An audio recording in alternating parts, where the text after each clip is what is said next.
Bismillahirrahmanirrahim. Assalamualaikum warahmatullahi wabarakatuh. Innal hamdalillah nahmaduhu wa nasta'inuhu wa nastahdihi wa nastaghfiruh wa na'udzu billahi min shururi anfusina wa min sayyiati a'malina. Man yahdihillahu fala mudilla lahu wa man yudlil fala hadiya lahu. Asyhadu an la ilaha illallah wahdahu la syarika lahu wa asyhadu anna sayyidana Muhammadan abduhu wa rasuluh.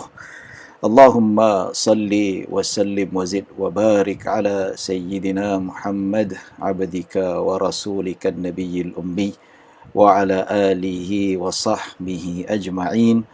Subhanaka la ilma lana illa ma 'allamtana innaka antal alimul hakim.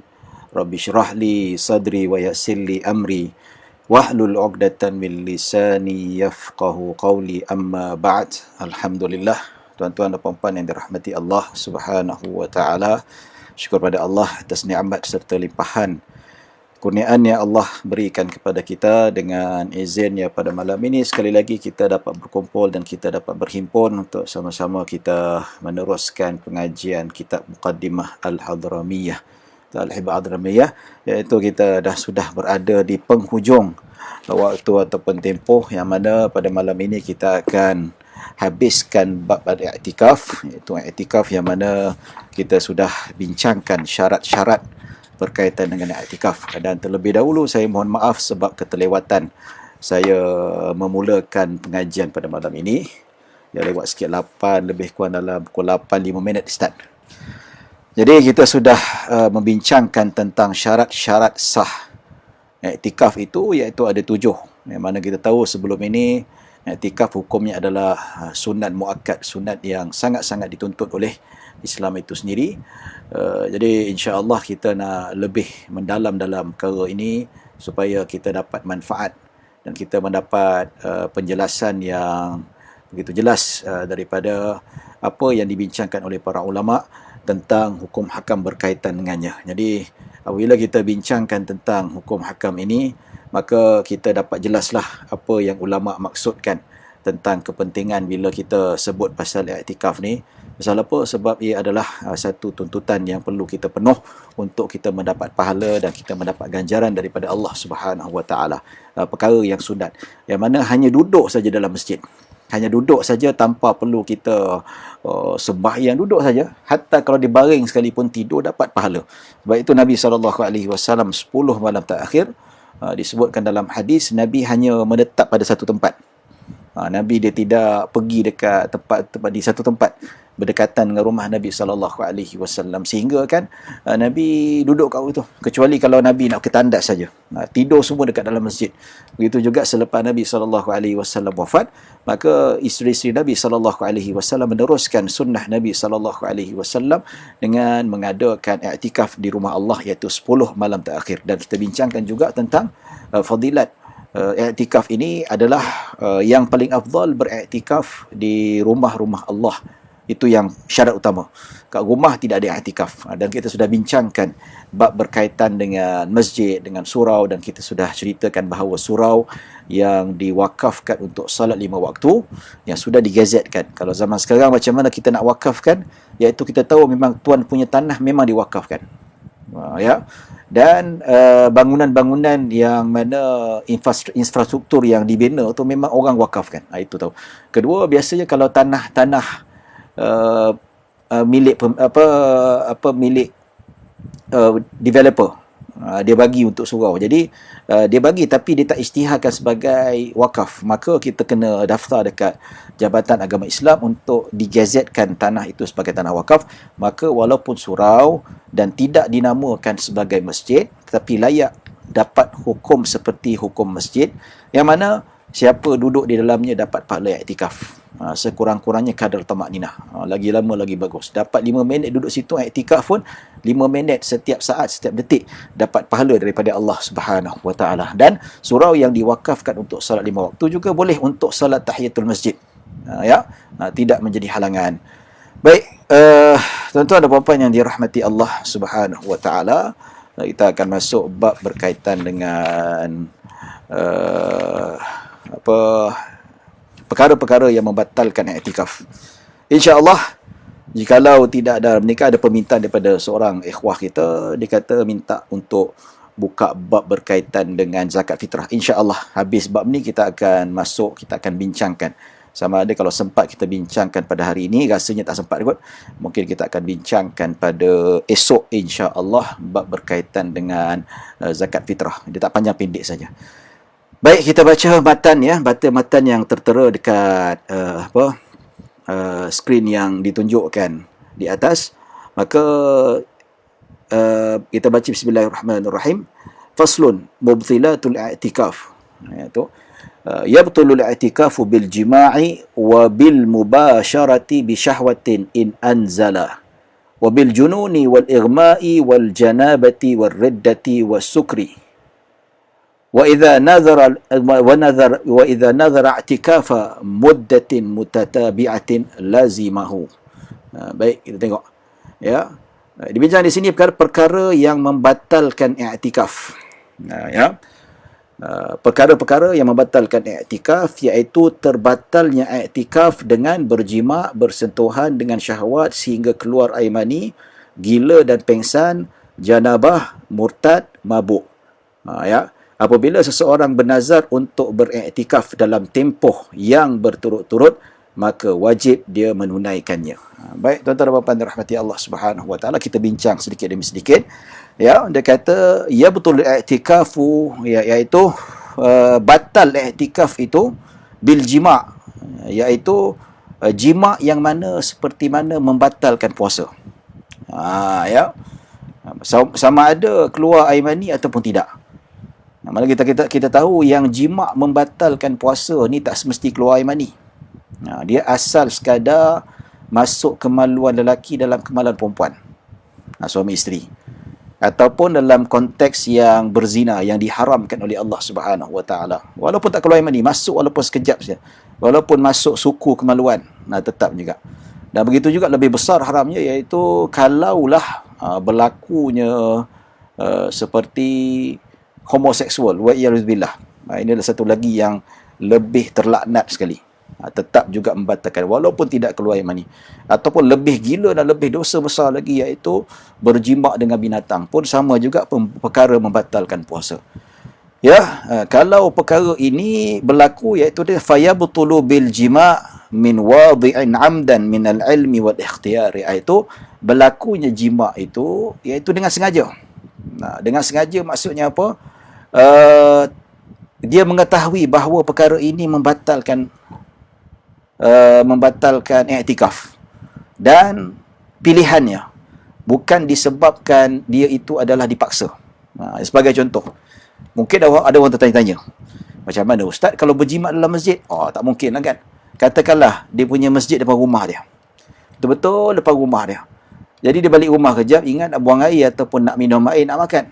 Jadi bila balik rumah dia tengok isteri dia, maka dia melakukan jima'. Ya, kalau siang kena kafarah. Kalau malam, katakanlah malam dia keluar kan, malam lepas isyak dia iktikaf daripada dia semalam lagi, lepas tu dia balik rumah. Dia balik rumah, dia berjima'. Dia berjima' kat rumah tu dalam keadaan dia mengetahui bahawa berjima' itu membatalkan iktikaf. Dalam masa yang sama dia tahu beriktikaf dia melakukan jima' itu atas dasar keinginan dia, bukan paksaannya, maka batal. Maksudnya terputus. Elok tadi dia balik rumah untuk mencapai hajat dia, makan ke ataupun minum dekat masjid tak ada makanan, dekat surau tak ada minuman. Jadi dia balik dia nak minum kejap. Ataupun dia nak balik pergi tandas. Sebab apa? Tandas dekat masjid penuh, ramai sangat iktikaf. So dia balik rumah depan rumah dia. Dia balik depan rumah dia, selagi mana tidak melakukan perkara yang batalkan, maka walaupun dia balik rumah kejap, iktikaf dia tak terputus. Pahalanya tetap berjalan. Macam tu sekali. Tetapi dalam erti kata, bila dia balik rumah dia nampak isteri dia, alamak, dia pun berjima', maka batal dia punya iktikaf, ya. Baik. Dia kata wabil mubasharati bi syahwatin in anzala. Kedua perkara yang membatalkan iktikaf itu bersentuhan, ya, dengan syahwat sehingga keluar air mani, seperti mana yang tertera pada nota yang di atas disebutkan di atas. Okey. Baik, iaitu bersentuhan dengan syahwat sehingga keluar air mani. Contoh apa? Wabil istimna, seperti beronani. Ya. Contohnya lah kalau lelaki beronani keluar air mani. Ya. Ataupun dia gesel sana gesel sini keluar air mani. Ataupun perempuan dia masukkan mungkin dia pakai peralatan ke apa seperti batang timun ke apa sampai dia orgasm, sampai dia keluar air mani. Ya, maka itu membatalkan. Katakanlah, yalah, bukan erti kata buat di dalam masjid, tetapi ini dari segi sudut kalau dia balik rumah kejap, kan boleh balik rumah seperti mana kita bincangkan. Kalaulah seorang itu beriktikaf, dia keluar rumah kejap atas dasar keperluan dan dia berjanji dia akan patah balik. So ketika mana dia keluar tu tidak membatalkan iktikaf. Walaupun dia keluar rumah sekejap, maksudnya pahala terus berjalan. Nampak tu. Tapi kalau orang macam ni dia balik rumah kejap, ya, nak makan, nak minum, dia berazam akan kembali ke masjid semula untuk beriktikaf, sambung iktikaf, maka tidak putus. Tapi balik rumah dia berjimak, batal. Bila dia masuk balik ke dalam masjid, dia kena niat yang baru. Sama juga dia balik waliyadzubillah, dia buat dosa, dia beronani, keluar air mani, batal iktikafnya. Dia bila mandi wajib, dia balik semula ke masjid, wajib niat yang baru. Kalau dia bernazar lah, kalau tak ada, tak nazar, dia duduk dalam tu, dia tak niat baru, maka tak dapat pahala iktikaf. Seperti mana yang kita ketahui bahawa salah satu syarat sah iktikaf adalah niat, ya. Baik. Dia kata in fa'ala dzalika kharij al-masjid limunafatihi lahu. Dia kata walaupun dilakukan di luar masjid, kata al-Imam Ibnu Hajar. Ya, sama juga buat kat luar situasi lah. Ya, ataupun dia balik pergi hotel kejap ke batal. Katakanlah dia beriktikaf selama 3 hari, ya, 3 hari tak jumpa isteri. Jadi isteri pun datang kat hotel. Dia balik hotel kejap, dia berjimat dengan isteri. Tak berdosa, tak haram. Cuma batal dia punya iktikaf. Putus. Terputus pahalanya. Cuma bila masuk ke dalam masjid, mestilah niat baru. Tapi kalau yang berzina tu jelas haram lah. Cuma ketika kata pahala terputus lah, pahala terputus. Baik. Dia kata wa yahrumu fil i'tikafil wajibi mutlaqan. Ya. Maksudnya haram berjima pada iktikaf yang wajib. Nampak tu? Pada iktikaf yang wajib tak boleh. Pasal apa? Sebab kita dah bernazar. Katakanlah bernazar untuk beriktikaf dekat masjid sekian-sekian pada sekian-sekian Ramadan ni. Ya. Tapi ketika iktikaf yang wajib dia bernazar, kata Ibn Hajar, dia pergi berjima dengan isteri kat hotel. Keluar kejap. Hukumnya haram. Ya. Pasal apa? Sebab ketika dia bernazar, dia tidak boleh ada benda yang menafikan, yang membatalkan. Terpaksa dia berniat baru, tak boleh. Nampak tu? Dia kena, macam puasa lah. Puasa kena straight puasa. Tak boleh ada perkara yang membatalkan puasa. Tapi cuma iktikaf ni bila batal puasa. Iktikaf tu bila masuk masjid, kena niat barulah. Tapi kalau iktikaf yang wajib tak boleh sama sekali. Ya. Baik. Begitu juga disebutkan dalam kitab-kitab. Baik, disebutkan lagi yang ketiga, gila dan pengsan. Gila pengsan dia kata wayabtulu bil jununi wal igma, iaitu batalnya iktikaf itu dengan gila dan begitu juga dengan pengsan. Tapi pengsan macam mana? Adakah gila dan pengsan secara mutlak tanpa ada takkid di situ, tuan-tuan? Maka di sini kata al-Imam Ibn Hajar in tara'a bi sababin ta'addalahu, ya, jikalau disebabkan macam mana? Disebabkan terhasil kedua-duanya tanpa disengajakan. Nampak? Kalau dia gila kalau gila secara semula jadi. Dia tidak memutuskan. Katakanlah dia gila atau pengsan di dalam masjid dalam masa setengah jam, tak keluar masjid. Dia pengsan disebabkan sakit, bukan disengajakan. Maka di sini iktikaf ni tidak terputus, tetap berjalan. Katakanlah 1 jam pengsan dalam masjid, ya, disebabkan mungkin dia sakit, tak sihat, sejam dia pengsan itulah masih dikira pahala iktikaf di sisi para ulama Syafi'iyah. Tetapi kalau gila dan pengsan yang dimaksudkan dalam poin yang ketiga itu adalah dilakukan dengan secara sengaja, maka batal. Contoh dia ambil ubat, ya, dia batuk, dia ambil ubat banyak sangat sampai pengsan, ataupun dia ambil sampailah dia jadi gila. Jadi disebabkan sengaja maka batal, ya. Kaedahnya gila dan pengsan berlaku yang membatalkan iktikaf itu kalau dilakukan dengan sengaja. Kalau tidak sengaja, tidak menjadi masalah sama sekali, maka benda itu tidak membatalkan iktikaf, ya. Baik, yang poin keempat, perkara yang membatalkan iktikaf adalah janabah. Janabah maksudnya berjunub. Berjunub apa? Berjunub ini dalam erti kata, janabah dalam erti kata berjunub ini seperti tidak membatalkan puasa. Berjunub ini tidak membatalkan puasa. Maksudnya mengeluarkan air mani. Dan begitu juga janabah yang berjunub yang membatalkan puasa seperti haid. Ya. Dan ada juga janabah ataupun berjunub yang tidak membatalkan puasa. Seperti bermimpi, mimpi dia tidur malam, dia mimpi seksual dalam mimpinya sehingga keluar air mani. Itu tidak membatalkan puasa. Ya. Antara lain, kalaulah dia tengok cerita ke tiba-tiba dia terangsang nafsu syahwat terkeluar air mani, ini juga tidak membatalkan puasa. Tetapi sama ada berjunub ini yang disebutkan dalam kitab ini sama ada dilakukan dengan sengaja ataupun tidak, ya, ataupun junub ini adalah yang membatalkan puasa atau tidak, tapi dalam kriteria i'tikaf ini tetap membatalkan i'tikaf. Ya, katakanlah wanita dia beriktikaf dalam masjid tiba-tiba keluar darah haid, dia wajib balik rumah, tak boleh teruskan iktikaf, batal iktikafnya. Ini seperti mana yang disebutkan.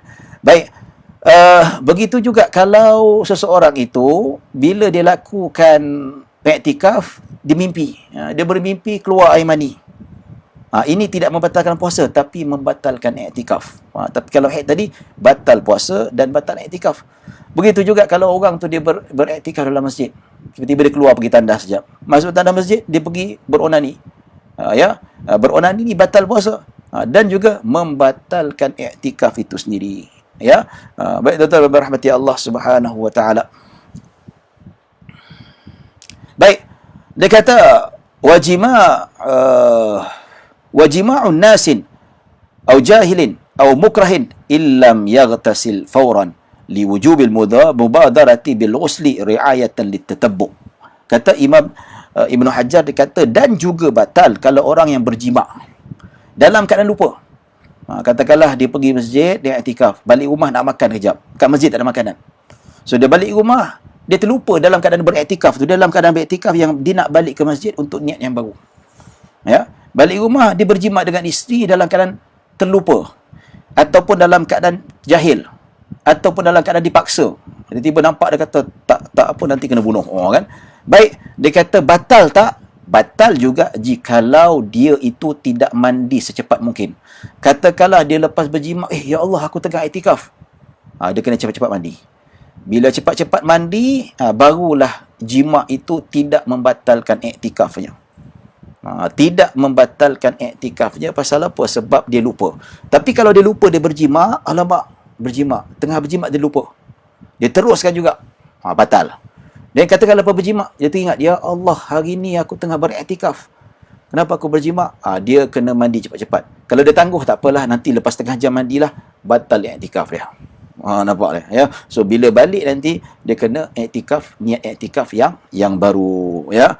Pasal apa? Sebab ini dikira sebagai untuk menjaga tatabuk supaya iktikaf tu berterusan dan tidak terputus pahalanya. Tapi kalau bila dia buat macam tu, dia tak mandi seterusnya, terputuslah. Ya, katakanlah terputus selama 1 jam, 2 jam, rugi pahala, 2-3 jam, tak ada pahala. Sebab itu Nabi SAW tidak keluar pada 10 malam terakhir kecuali yang keperluan saja. Contoh nak hantar isteri balik rumah tengah malam, ya, ada Aisyah nak pergi tengok orang, pergi ziarah sebagainya, ya. Jadi benda-benda macam ni dilihat sebagai satu keperluan yang mana tak perlu dibuat. Pasal apa? Takut merugikan pahala iktikaf itu sendiri, ya. Baik. Begitu juga wariddati wasukri.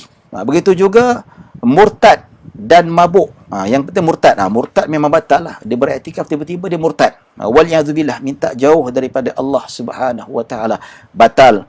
Begitu juga yang mabuk. Mabuk ni dia minum arak ke ataupun dia makan ubat yang menyebabkan dia batuk, maka batal iktikafnya. Pasal apa? Sebab orang ini tidak layak dari segi sudut etika ibadah.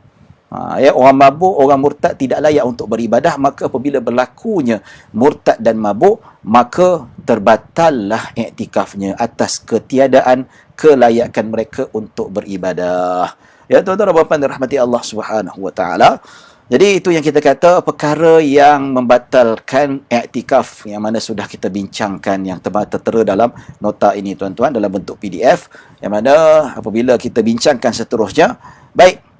Dia kata apabila seseorang bernazar, dia kata wa idza nazara i'tikafa muddatin mutatabi'atin lazimahu. Apabila seseorang bernazar untuk beriktikaf dalam suatu tempoh yang berturut-turut, maka wajib menunaikannya.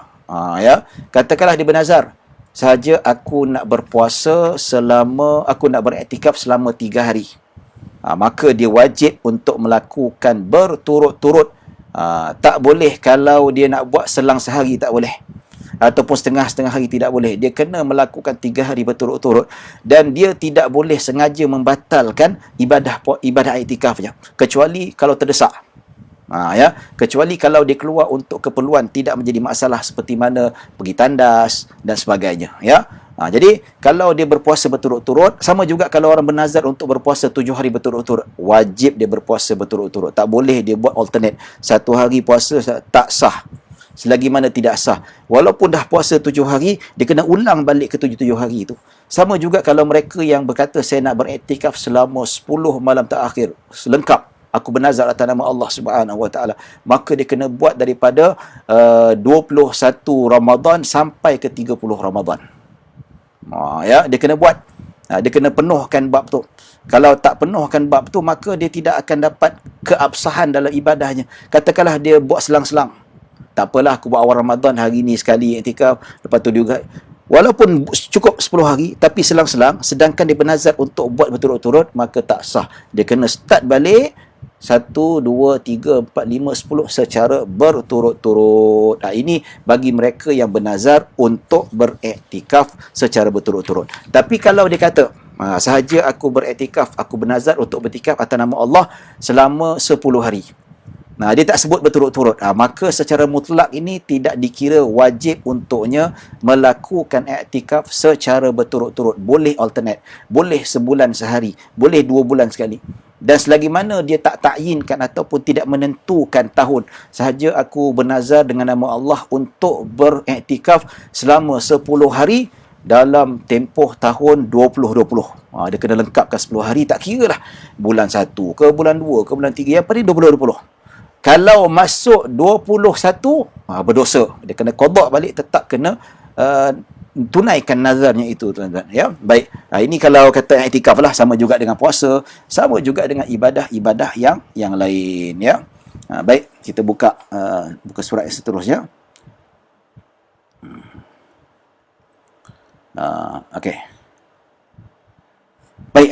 Ini masuk wa yaqta'u wa tatabbu'u as-sukru wal kufru wa ta'ammudul jima'i wa ta'ammudul khuruji la liqada'il hajah wala al-akli wasyurbi in ta'azzara al-ma'u fil masjid wala lil maradi in shaqqa labthuhu fihi aw khashiya talwithahu wa mithluhu al-junun wal igma'u wala in ukriha bighairi haqqin 'ala al-khuruji wala yaqta'uhu al-haid illam tasa'hu muddatu at-tuhri. Ini masuk bab yang mengatakan terputusnya berturut-turutnya iktikaf. Di sini dibahaskan oleh para ulama berdasarkan nota yang disediakan ni, tuan-tuan. Ini bab terakhir lah, habis dah. Habis ni kita habis bab tu, insya-Allah besok kita akan masuk bab berkaitan dengan dengan zakat fitrah, insya-Allah 1 hari last. Lepas tu habislah secara officially, dah tak ada lagi dah.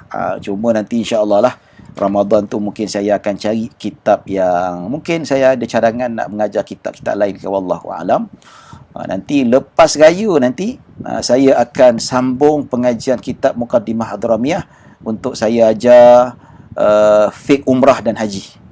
Sebab apa, lepas raya kan musim haji kan.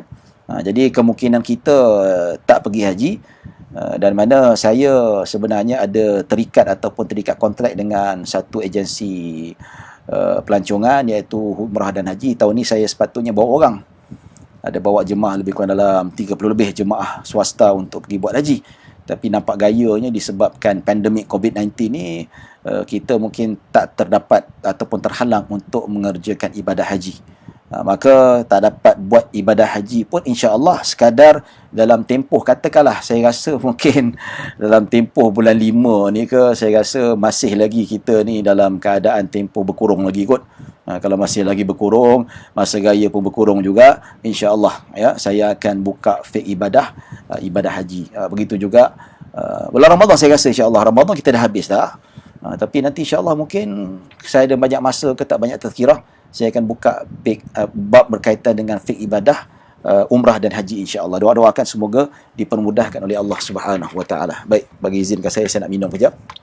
Tekak kering. Bismillah.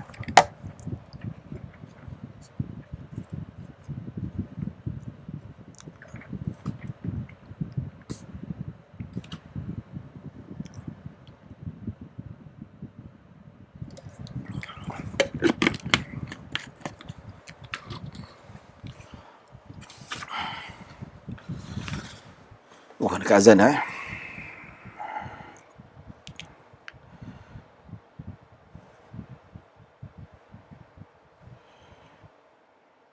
Oh, dekat azan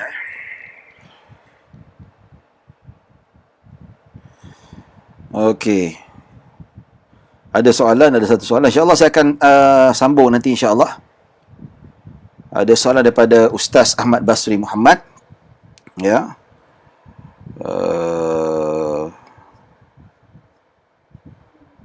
Okey, azan. Kita bagi laluan azan dulu insyaAllah. Kita akan sambung selepas ini.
Alhamdulillah.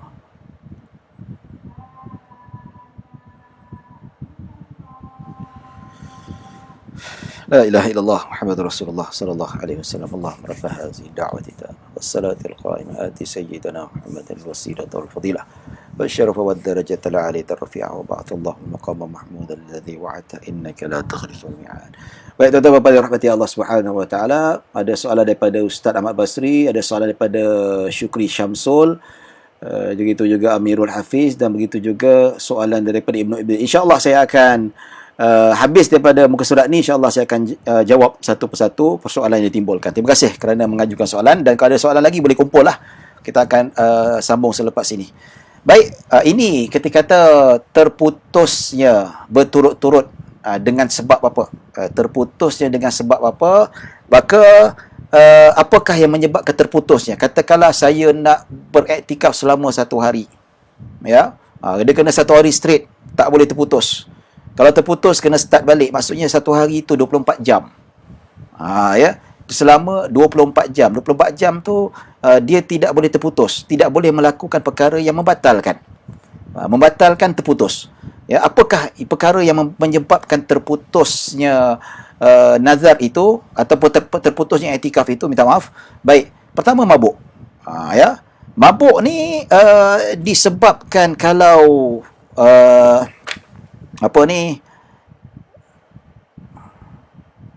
maksudnya Allahumma salli ala Muhammad.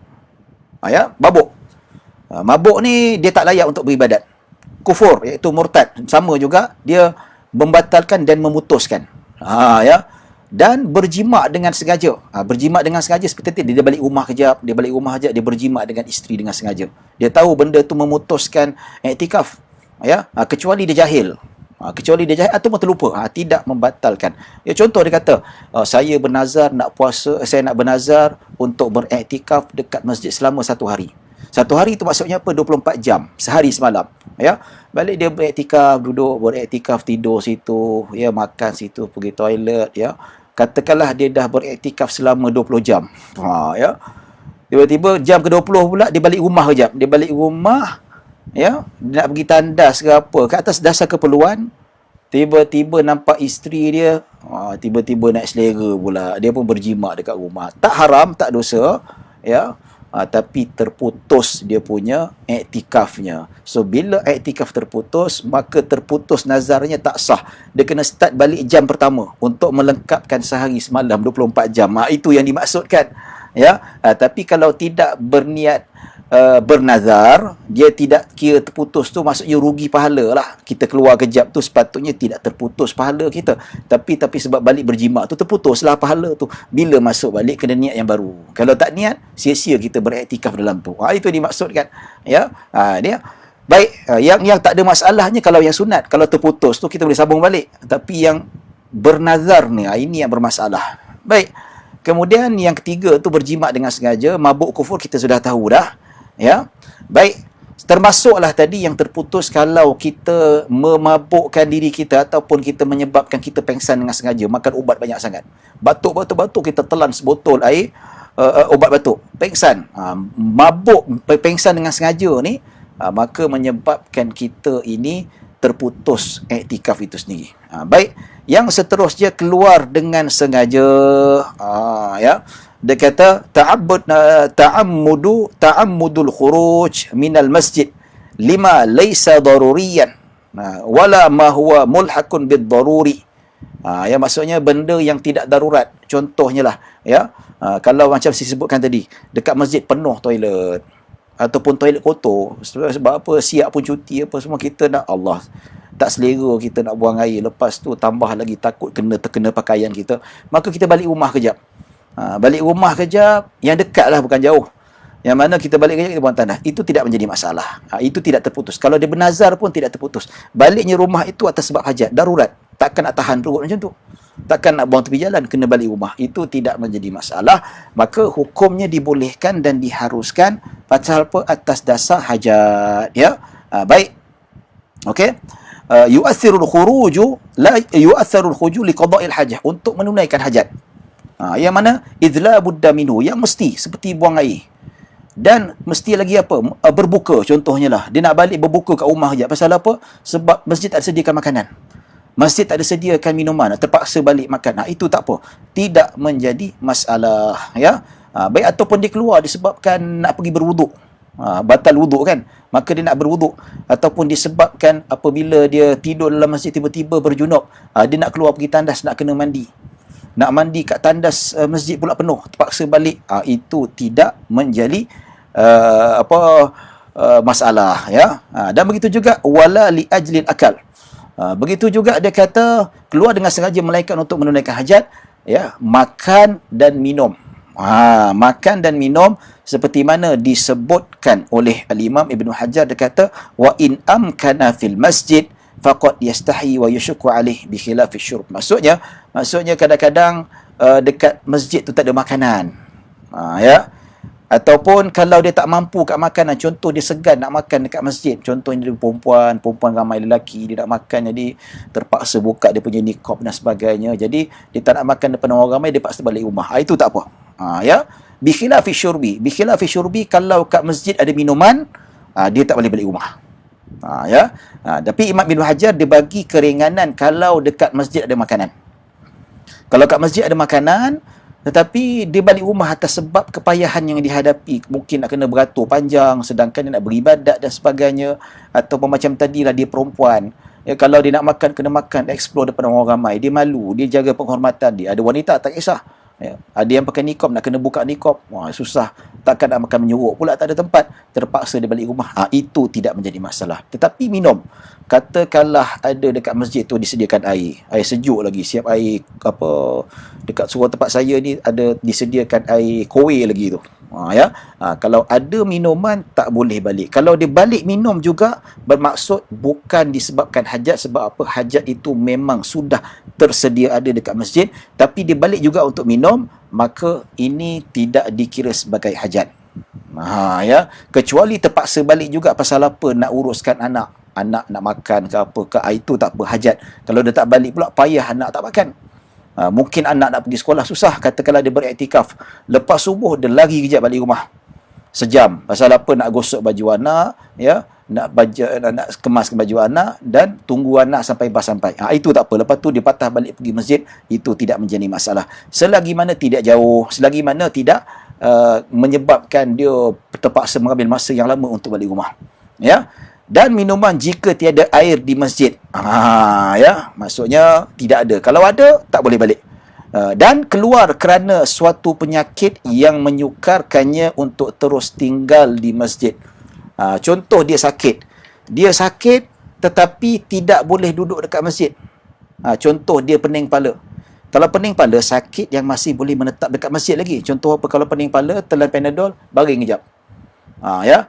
Tapi kalau dia pening kepala sikit, balik rumah nak baring, terputus. Sebab apa? Sakit jenis macam ni yang boleh menetap di dalam masjid. Tapi kalau sengaja dia ambil juga keringanan untuk keluar, untuk berehat dan sebagainya, maka itu tidak dibenarkan. Kecuali dia sakit perut, migrain. Balik rumah kejap. Balik rumah kejap pasal apa? Balik rumah sebab nak ambil painkiller. Itu tak apa. Itu disebabkan keperluan. Tapi kalau sakit yang menyebabkan dia tak boleh duduk masjid, contoh patah kaki, takkan kena masuk ward, kena simen dan sebagainya. Itu tak apa. Ya, ataupun dia sakit yang demam panas, kena pergi klinik. Kat masjid tak ada klinik, makan ubat tak boleh. Ya, dia tunggu kat klinik tu 2 jam. Lama punya jam.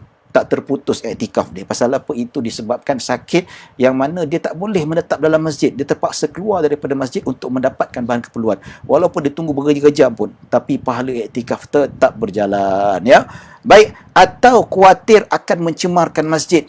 Contohnya lah, kalau dia ni sakit tu menyebabkan dia ini akan mencemarkan masjid. Contoh, ketika beriktikaf, tiba-tiba luka tangan dia. Ya, luka pasal apa? Luka terlanggar bendul, terlanggar benda yang tajam, luka tangan dia. Sakit, dia terpaksa balik rumah. Pasal apa nak pasang tu? Kalau menetap dalam masjid pun tak ada first aid, maka takut akan mengotori masjid. Maka dia boleh keluar. Tidak menjadi masalah. Maka tidak boleh. Sama juga kalau wanita istihadah. Wanita istihadah juga kalau dia kata pad dia dah habis, terpaksa balik ambil pad. Sebab istihadah ni bukan haid. Istihadah ni hukum sama seperti wanita suci. Sebab apa? Dia punya darah keluar lebih daripada tempoh adat. Ataupun warnanya sudah berubah daripada warna yang adat. Ataupun tempoh sucinya kurang daripada 15 hari. Itu tak apa. Tapi dia terpaksa balik, dikira sakit lah. Nak terpaksa bersihkan, terpaksa tukar pad. Pasal apa? Takut kalau dia menetap di dalam masjid, akan menyebabkan darah tu akan melempah kena dekat kapet dan sebagainya. Maka ini akan menyebabkan seseorang itu akan mengotor, akan menodai kesucian masjid itu sendiri. Ya. Baik. Seperti juga gila dan pengsan. Ya. Baik. Maksudnya seperti juga gila dan pengsan, dia akan memutuskan. Apa dia kata sini tuan-tuan? Dia kata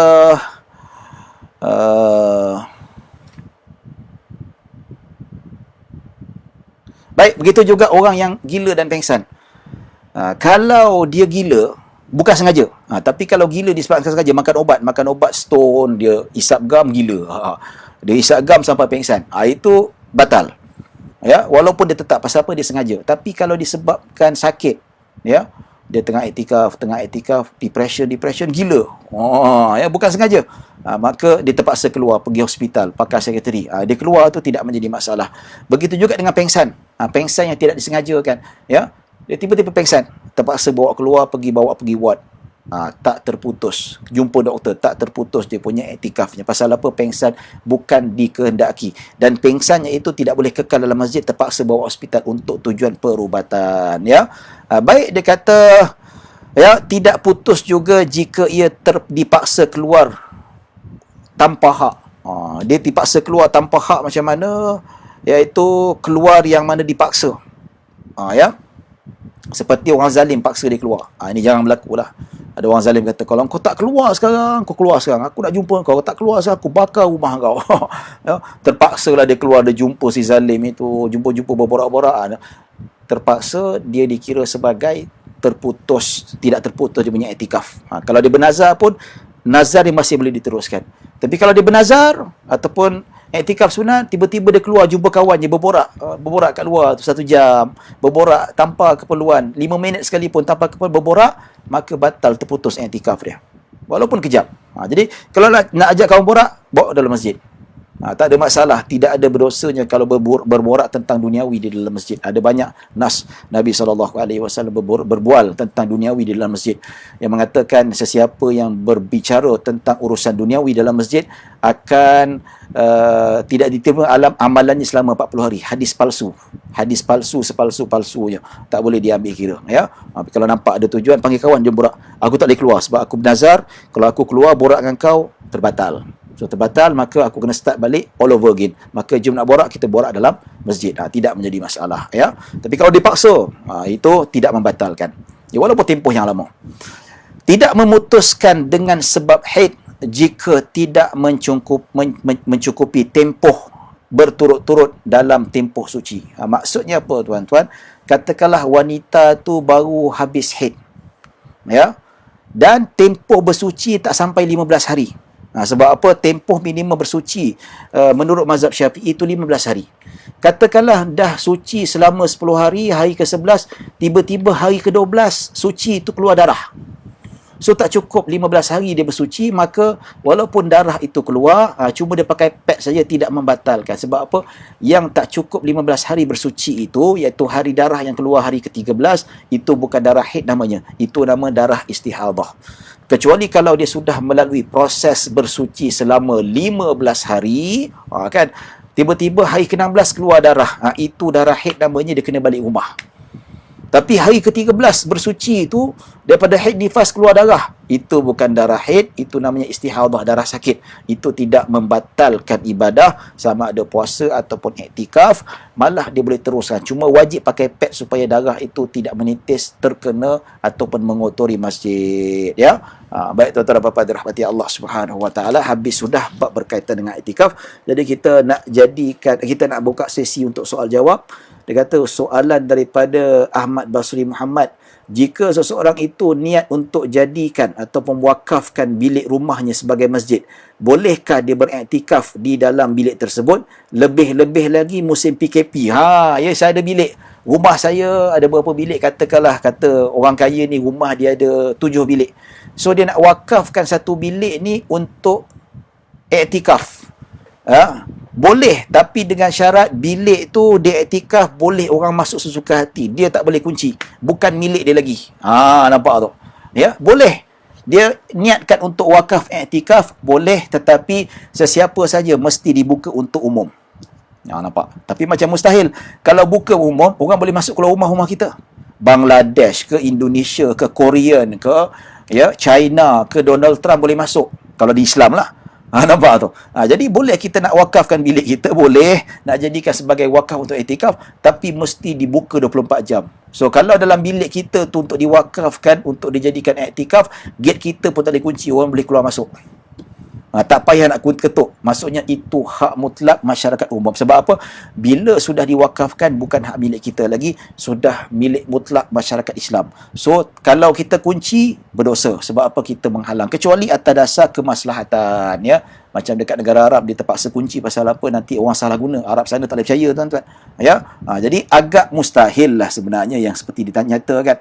Ya? Tak apa, kita kalau dah biasa iktikaf 10 malam terakhir, bila malam 10 malam terakhir, kita, ya Allah, aku berniat nak beriktikaf tapi terhalang dengan PKP ni. Walaupun kita tidur atas katil, dapat juga pahala seolah-olah kita beriktikaf. InsyaAllah. Ya? Baik. Jika ni soalan daripada Syukri Syamsul, jika bernazar nak beriktikaf 3 hari, memang dia wajib duduk masjid 3 hari? Yes. Ya Allah, aku bernazar atas namamu untuk bernazar untuk beriktikaf selama 3 hari, contoh. Maka dia kena bernazar duduk dalam masjid selama 24 jam kali 3. Tidak boleh melakukan perkara-perkara yang terputus seperti mana yang tertera di hadapan ini.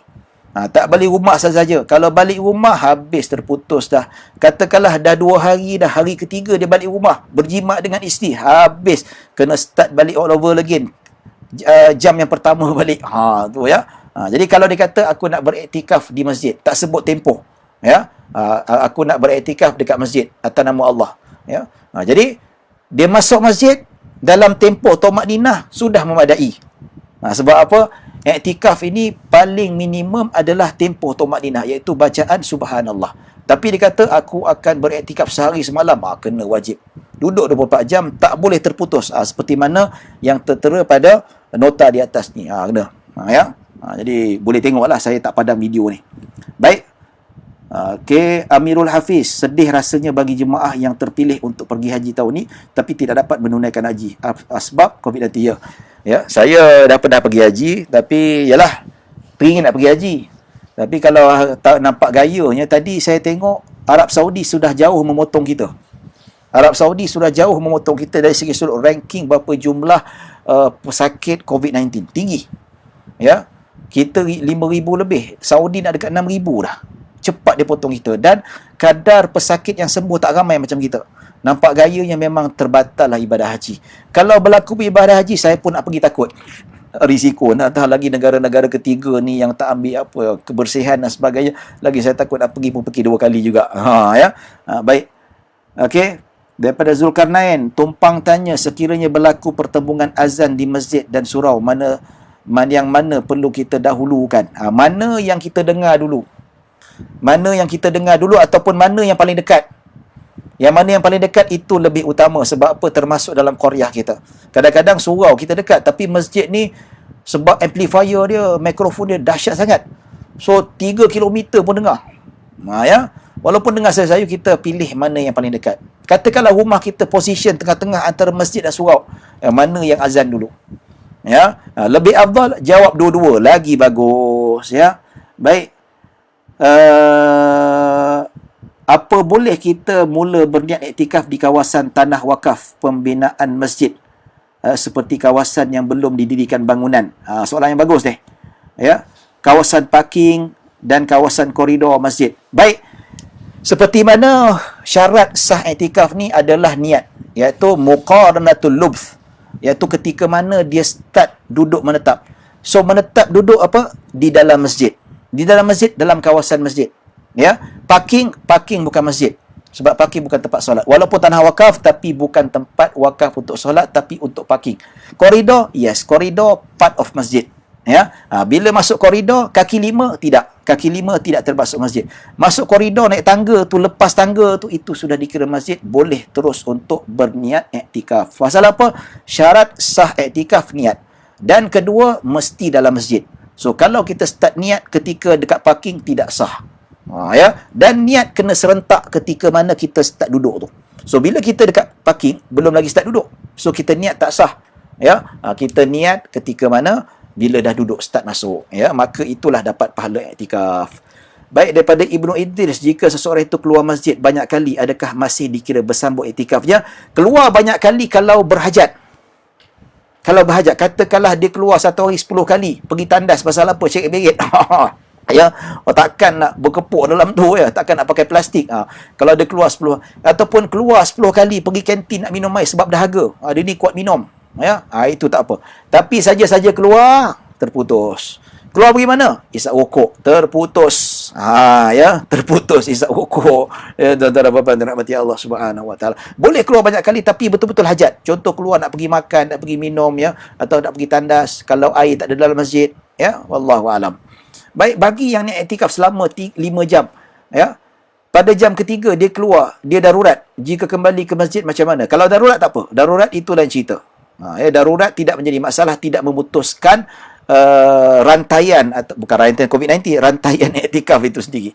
Ya. Ustaz, bagaimana mereka yang daimul hadas? Boleh ke mereka nak iktikaf? Boleh, tak ada masalah. Tidak ada masalah bagi mereka yang daimul hadas, seperti kencing tak lawas ataupun istihadah. Macam tadilah, istihadah tidak menjadi masalah. Yang penting wajib pastikan bahawa air kencing itu tidak terkena kapet masjid, tidak meleleh, dia wajib pakai. Ya. Ada orang tu dia pakai, katakanlah dia kena pakai sarung, dia tutup dengan apa? Kapas. Ya. Ada orang kata, Ustaz, saya ni kencing tak lawas, tapi kalau pergi masjid saya tak suka pakai spender. Ya, macam mana saya nak lekapkan? Kalau pakai spender senang. Kita lekapkan pakai spender, jadi kapas tu jatuh. Jadi macam mana Ustaz kalau kita nak pergi masjid tak pakai spender? Oh, dengan aku tu tak tekapkan dengan kapas tu. Macam mana nak buat? Saya kata, takkan itu pun nak tanya saya sekali. Pandai-pandailah fikir sendiri kan. Macam mana Ustaz, ada cadangan tak? Cadangannya senang, pakai gam uhu, gam gajah tu. Ambil gam tu, letakkan dekat kapas, lekatkan dekat kita punya helmet tu. Ya. Maka tapi tak adalah, pandai-pandailah pakai getah ke, pakai selotip ke apa ke. Yang penting wajib. Dia tak boleh biarkan. Ya. Boleh iktikaf macam biasa, tidak menjadi masalah. Ya. Baik. Jika iktikaf di tempat yang berbeza-beza juga dikira bersambung, tidak. Tak ada keperluan. Kenapa nak pindah ke masjid? Tidak ada keperluan. Ya. Kecuali kalau dia keluar pindah ke masjid atas dasar keperluan makan dan minum. Dia nak balik rumah tak ada makanan. Terpaksa pindah ke masjid lain sebab ada makanan kat situ. Kalau tak makan macam mana nak sihat? Itu tak apa. Tidak menjadi masalah. Ya. Jadi dia berpindah. Itu berbuka puasa. Sahur pula pergi masjid lain. Masjid tadi tu tak ada sediakan sahur, terpaksa pindah ke masjid lain untuk bersahur. Itu tidak menjadi masalah. Tapi kalau masjid dia duduk tu ada sahur, tak boleh keluar. Kalau keluar dikira sebagai terputus, ya. Baik. Ustaz, jika iktikaf di tempat yang berbeza, tidak. Kalau pindah tidak ada keperluan tidak. Di surau atau di surau diri Jumaat boleh iktikaf dan solat sunat. Boleh rujuk kepada siri ke-13 yang semalam, ke-14. 14 ke 13. Boleh rujuk yang semalam punya, ya. Saya dah bahaskan, ya. Jadi kalau kita nak cerita panjang ni, panjang sangat. Ya, jadi Zulhilmi Rosmi boleh tengok semalam punya sesi. Saya dah ceritakan syarat-syarat surau dan surau Jumaat yang boleh dijadikan iktikaf dan solat tahiyatul masjid. Yang tak boleh surau dekat Tesco, surau dekat RNR, tak boleh. Sebab apa? Itu bukan wakaf, itu hak persendirian.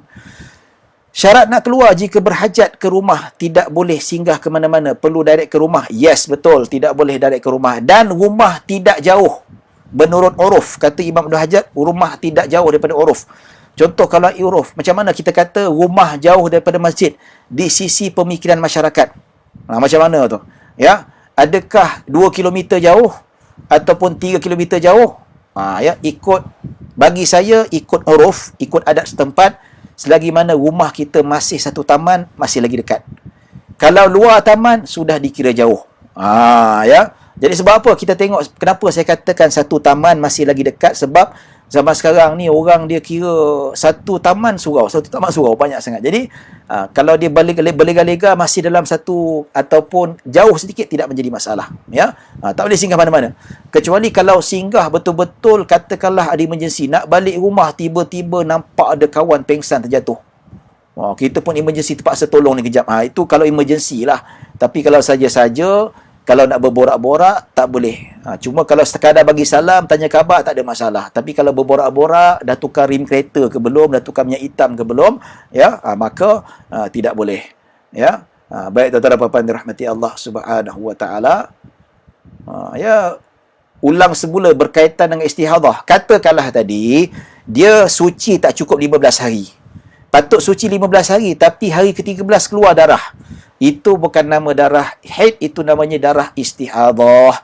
Ya, maka walaupun darah itu keluar, dia masih boleh meneruskan Iktikaf. Pasal apa yang keluar itu bukan darah haid. Kecuali kalau selepas 15 hari. Masuk hari ke-16 keluar darah. Itu bukan istihadah. Terputus dia punya iktikafnya. Maka wajib dia keluar daripada masjid dan balik rumah, tak boleh meneruskan ibadah iktikaf itu sendiri. Ya, baik, setakat itu saja yang dapat saya bincangkan. Soalan pun sudah ditanya. Ada soalan lagi. Macam mana yang dikatakan terputus saf dengan dewan solat? Ya, yang mana pintu dewan solat utama. Ini lagi tajuk ni. Ya, ini lagi tajuk kena belanja ni. Tapi nak belanja macam mana? PKP. Ya. Terputus saf. Ya. Terputus saf dekat dinding ataupun tiang kalau lari daripada saf. Kalau lari, kalau disebutkan mestilah sama. Kalau lari, itu terputus. Tapi kalau sama lurus, tidak menjadi masalah. Wallahu a'lam. Ya. Baik, setakat itu saja dapat kita berjumpa. InsyaAllah, moga-moga kita dapat manfaat dan dapat kita barakah daripada Allah Subhanahu Wa Taala. InsyaAllah besok last fake Ramadan ataupun fake puasa, kita akan masuk bab yang terakhir, bab berkaitan dengan zakat fitrah. Ya, zakat fitrah. Jadi ini saya ada sediakan nota ni, ni perbahasan. Nota saya buat yang lama, perbahasan iktikaf kita tak bahas. Dah bahas dah, kita nak cerita pasal zakat fitrah. Ni dia. Nota-nota yang saya ada zakat fitrah, nota-nota tu semua saya akan jelaskan nanti untuk supaya kita dapat manfaat daripada apa yang kita bincangkan, insya-Allah, ya. Baik, setakat itu saja, kita bertemu pada esok hari kelas yang terakhir, ya. Mudah-mudahan kita ada Tok Adi tanya, Ustaz, saya buat kerja rana, apa hukum tolong beli rokok? Rokok tu haram kan? Ya, sendiri mau ingatlah, ya. Sendiri ingat, tak boleh bersubahat benda-benda yang tapi rokok ni bukan dosa besar lah, dosa kecil tapi still dosa lah. Ya, tapi kalau tolong belikan rokok orang, dikira samalah kita bersubahat dalam melakukan perkara-perkara yang dosa. Cuma cakaplah, bang, sorry bang, saya tak beli rokok. Kalau nak kirim lain boleh. Ya, tapi kalau kirim rokok, minta maaf, saya tak nak terjebak dengan perkara macam tu. Wallahu alam, jumpa lagi. Mohon maaf salah silap, yang baik hanya daripada Allah Subhanahu Wa Taala, kekurangan kesilapan datang daripada diri saya sendiri. Aqulu qawli hadza wa astaghfirullahal azim li wa lakum wa lisairil muslimina wal muslimat wal mu'minina wal mu'minat. Bismillahirrahmanirrahim. Allahumma ja'al jam'ana hadza jam'an marhuma wa tafarruqana min ba'di tafarruqan ma'suma. Allahumma la tada' fi maqamina hadza man ila ghafarta wa la hamman ila farajta wa la daynan ila qadaita wa la maridan ila shifaita wa la hajatan min hawaij dunya wal akhirati illa qadaitaha ya rabbal alamin. Wa sallallahu ala sayyidina Muhammadin wa ala alihi wa sahbihi wa baraka wa sallam. Alhamdulillahi rabbil alamin. Assalamu alaikum warahmatullahi wabarakatuh.